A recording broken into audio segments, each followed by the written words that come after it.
asalaamu calaykum. Saddex waxyaabood waa in aadan weligaa jecel dartiis aadan u samaynin. Xiriirada qaar waxa ay la yimaadaan culeyskooda. Xiriirka guulaysta ayaana ah xiriirka keena guur farxad leh.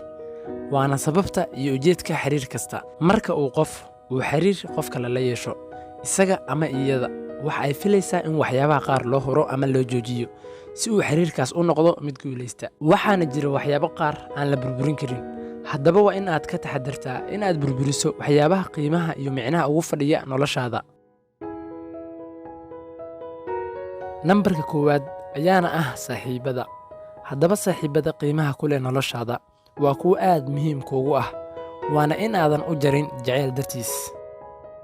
Mararka qaar in aad qof jacayl u qaado waxay kaa goyn kartaa saaxiibada, balse waad u baahan tahay saaxiibadaas haddii xiriirka uu shaqeeyo iyo haddii kaleba. Sababta saaxiibadaas aadan ugu jarin jacayl dartiis ayaana ah waxay kuu noqon doonaan kuwa nolosha rajo kaa siiya marka aad niyad jabto, isla markaana ku taageera oo ku garab istaaga.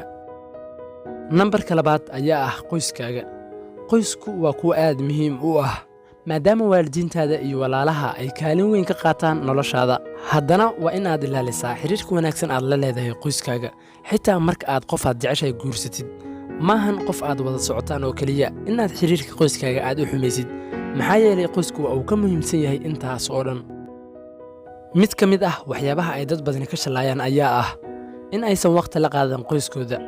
Haddaba haddii aad maanta qof aad wada socotaan dartiis aad qoyskaaga ooga tagto ama aad u xumayso, waxaad ku dhici doontaa dabinka shalaytadaas aan dhammaadka lahayn. Maxaa yeelay beri waxaa dhici karto in qof qoyska ka mid ah oo aadan waqti la qaadan, sida hooyada, aabbaha, walaalaha, xitaa carruurtaada aad weyso.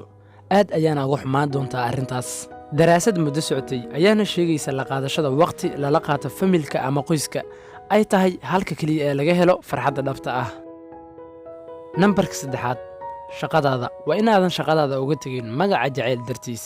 Waa wax iska dhaca in lamaanaha midkood uu shaqada ka tago, gaar ahaan marka uu qof uu jecel yahay weydiisto inuu shaqada ka tago isaga dartiis.